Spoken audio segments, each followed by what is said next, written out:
In today's tech video, we've got a quick and handy guide on how to change the language on your smart TV. So let's dive right in.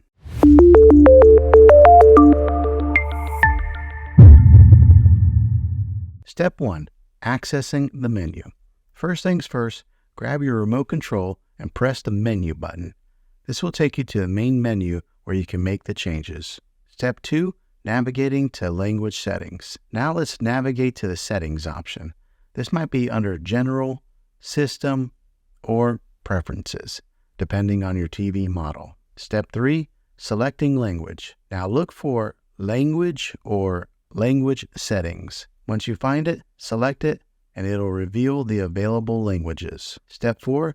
Confirming language change. After selecting your preferred language, your TV might ask you to confirm the change.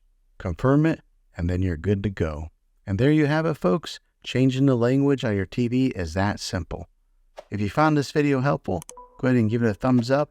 Go ahead and subscribe to my channel. I make tech videos all the time, and I'd love to have you back in the next one. Take care.